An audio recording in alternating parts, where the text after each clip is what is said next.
नमस्ते, आप देख रहे हैं न्यूज 18 इंडिया। मैं हूं आपके साथ जसप्रीत कौर। ईरान पर कंट्रोल की चाहत रखने वाले ट्रंप अब पश्चिम एशिया में जारी युद्ध को अगले स्तर पर ले जाना चाहते हैं। यही वजह है कि अमेरिका अब जमीनी ऑपरेशन की तैयारी कर चुका है। अमेरिका ने सैन्य मौजूदगी को और मजबूत करने के लिए नौसेना की अत्याधुनिक युद्धपोत यूएसएस ट्रिपोली को पश्चिम एशिया में तैनात कर दिया है। इस युद्धपोत के साथ करीब 3500 मरीन कमांडो तैनात हैं, जो किसी भी इमरजेंसी के वक्त तुरंत कार्रवाई करने के लिए तैयार हैं। समुद्र में जारी हलचल से इसका अंदाजा लगाया जा रहा है कि अमेरिका अब ईरान पर अंतिम प्रहार करने के लिए ग्राउंड ऑपरेशन वाले ऑप्शन पर काम कर रहा है। अमेरिका अपने सैनिकों को ईरान में उतार सकता है, ईरान के रणनीतिक ठिकानों पर भीषण बमबारी कर सकता है।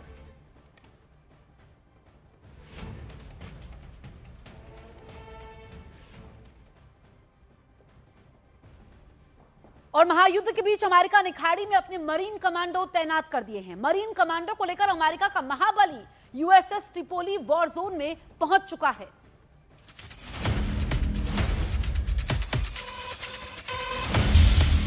ईरान में ग्राउंड ऑपरेशन की तैयारी, वॉर जोन में अमेरिका के मरीन कमांडो, खाड़ी देश में अमेरिका की सबसे बड़ी तैनाती, मिडिल ईस्ट में ईरान के साथ बढ़ते तनाव के बीच अमेरिका ने अपनी सैन्य मौजूदगी को बड़े स्तर पर बढ़ा दिया है। जानकारी के मुताबिक अमेरिका ने वॉर जोन में 3500 से ज्यादा सैनिक तैनात कर दिए हैं। अमेरिकी सेंट्रल कमांड ने पुष्टि की है कि आधुनिक युद्धपोत यूएसएस ट्रिपोली अपने निर्धारित वॉर जोन में पहुंच गया है, जिसमें लगभग 2500 मरीन कमांडो सवार हैं। सेंटकॉम ने एक्स पर तस्वीरें पोस्ट करते हुए लिखा, यूएसएस ट्रिपोली वॉर जोन में पहुंच गया है। सेंटकॉम की ओर से पोस्ट की गई तस्वीरों में सैनिक कम्बैट यूनिफॉर्म पहने हुए, हेलमेट और गॉगल्स लगाए हुए दिखाई दे रहे हैं। ये मरीन मिडिल ईस्ट में पहले से तैनात 50,000 सैनिकों की टुकड़ी में शामिल हो गए हैं। यूएसएस ट्रिपोली की तैनाती इस जंग की दशा और दिशा दोनों बदल सकती है, क्योंकि ये सिर्फ युद्धपोत नहीं बल्कि एक चलता फिरता आर्मी बेस है। युद्धपोत USS Tripoli F-35 stealth fighter jet और ओस्प्रे जैसे एडवांस एयरक्राफ्ट ऑपरेट करने में सक्षम है। इसको पहले जापान में तैनात किया गया था, लेकिन करीब 2 हफ्ते पहले इसे मिडिल ईस्ट में भेजा गया। इसके अलावा यूएसएस बॉक्सर और सैन डिएगो जैसे अन्य नौसैनिक यूनिट्स को भी वॉर जोन के लिए रवाना कर दिया गया है। ये तैनाती ऐसे वक्त में की गई है जब ईरान और इजराइल के बीच तनाव लगातार बढ़ता जा रहा है। इस बीच एक सवाल है, जब जेराल्ड और लिंकन जैसी ताकत पहले से खाड़ी में मौजूद है, तो फिर ट्रिपोली की जरूरत क्यों पड़ी? इसको समझने के लिए तीनों की ताकत जाननी होगी। यूएसएस जेराल्ड आर फोर्ड एक आधुनिक एयरक्राफ्ट कैरियर है, जबकि यूएसएस अब्राहम लिंकन भी इसी तरह निमिट्ज क्लास एयरक्राफ्ट कैरियर है। लेकिन यूएसएस ट्रिपोली इनसे अलग एक एमपीबीएस असॉल्ट शिप है। यूएसएस जेराल्ड आर फोर्ड समुद्र से दुश्मन पर बड़े हवाई हमले कर सकता है और लिंकन भी फाइटर जेट ऑपरेशन को अंजाम दे सकता है, जबकि यूएसएस ट्रिपोली मरीन सैनिक ऑपरेशन में मददगार है। USS Gerald R Ford air power projection और लिंकन युद्ध जैसे अभियानों में एयर सपोर्ट देता है, जबकि इनसे अलग ट्रिपोली समुद्र से सैनिकों को किसी भी तट पर उतारकर ऑपरेशन को अंजाम दे सकता है, और ये इसकी सबसे जरूरी खासियत है। यूएसएस जेराल्ड आर फोर्ड खुले समुद्र में कहीं से भी एयर स्ट्राइक कर सकता है। यूएसएस अब्राहम लिंकन दुश्मन को समंदर से एयर कंट्रोल कर सकता है, लेकिन ट्रिपोली किसी भी तट से नजदीकी ऑपरेशन को अंजाम दे सकता है।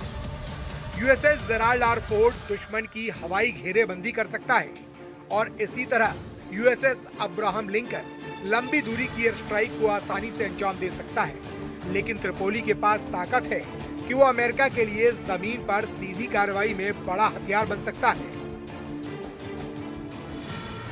अमेरिकी सेंट्रल कमांड के मुताबिक 28 फरवरी से शुरू हुए ऑपरेशन एपिक फ्यूरी के तहत अब तक 11,000 से ज्यादा ठिकानों पर हमले किए जा चुके हैं। इसके अलावा इसके साथ ही लड़ाई बड़े स्तर पर चल रही है। इस बीच तनाव तब और बढ़ गया जब ईरान ने सऊदी अरब के प्रिंस सुल्तान एयरबेस पर बैलिस्टिक मिसाइल से हमला किया, और इस हमले में अमेरिका के कम से कम 10 सैनिक घायल हो गए। शक्तिशाली अमेरिका अपनी जिस ताकतवर मरीन कमांडो की बदौलत ग्राउंड ऑपरेशन को अंजाम देना चाहता है, उसकी भी कई खासियत है। चलिए आपको मरीन कमांडो के बारे में भी विस्तार से हम बताते हैं। अमेरिकी मरीन्स को नेवल इन्फेंट्री भी कहते हैं। समंदर से जमीन पर उतरकर लड़ने के लिए सक्षम मरीन्स जमीन, समुद्र, हवा तीनों में लड़ सकते हैं। दुश्मन के इलाके में उतरकर महत्वपूर्ण ठिकानों पर कब्जे में माहिर हैं। मरीन का हर जवान एक प्रशिक्षित कमांडो होता है। ट्रेनिंग इतनी मुश्किल कि 10% की मरीन कमांडो ही बन पाते हैं। इतनी मुश्किल ट्रेनिंग होती है। दुनिया के किसी भी कोने में 48 घंटे में हमला करने में सक्षम होते हैं। हमेशा एम्फीबियस युद्धपोतों पर तैनात रहते हैं। यूनिट, हेलीकॉप्टर और ग्राउंड टास्क फोर्स से लैस होते हैं। M777 होवित्जर का भी संचालन करने में माहिर होते हैं। पानी पर चलने वाले लड़ाकू वाहन से लैस होते हैं। हॉर्मुज संकट के बीच सऊदी ने अपने ऑप्शनल रूट को एक्टिव कर दिया है, लेकिन सऊदी के इस ऑप्शनल रूट को हूती की नजर लगती दिखाई दे रही है। एक रिपोर्ट में आप देखिए।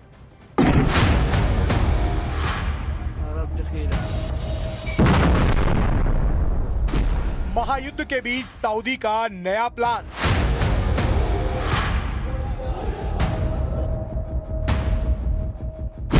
रेड सी तक क्रूड ऑयल की पाइपलाइन।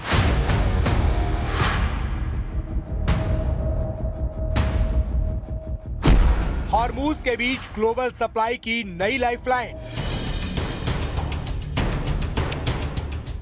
हॉर्मुज से नहीं, अब बाब अल मंडेब से सप्लाई का प्लान।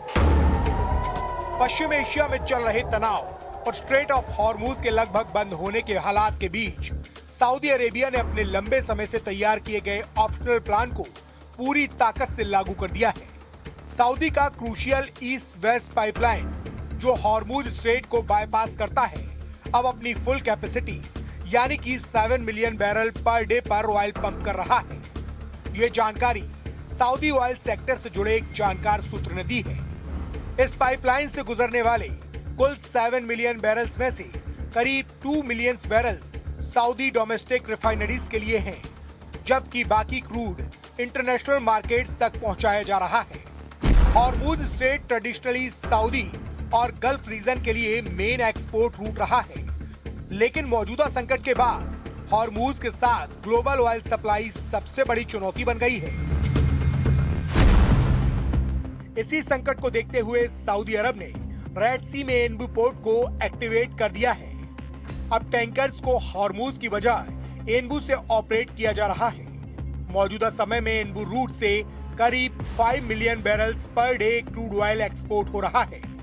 इसके अलावा सऊदी अरब 7 लाख से 9 lakh barrel per day refined product भी एक्सपोर्ट कर रहा है।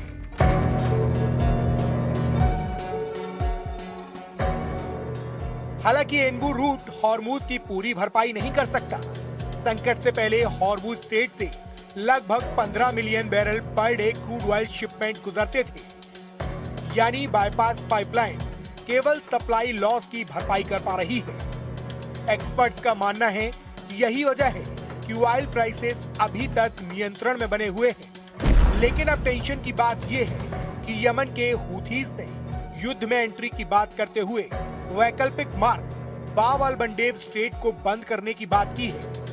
फिलहाल हूथीज ने रेड सी से गुजरने वाले टैंकर्स पर डायरेक्ट अटैक नहीं किया है, लेकिन अगर ऐसा हुआ तो संकट और भी ज्यादा गहरा सकता है। सऊदी अरेबिया हमेशा से खुद को तेल के लिए दुनिया के अंतिम विकल्प के तौर पर पेश करता रहा है और ये रिलायबिलिटी उसकी ग्लोबल इमेज का बड़ा हिस्सा है। कुल मिलाकर सऊदी की ईस्ट वेस्ट पाइपलाइन इस समय ग्लोबल ऑयल मार्केट के लिए बड़ी लाइफलाइन बनकर उभरी है। लेकिन अगर हूथी बाब अल मंडेब को निशाना बनाते हैं तो तेल की ये सप्लाई चेन भी टूट सकती है।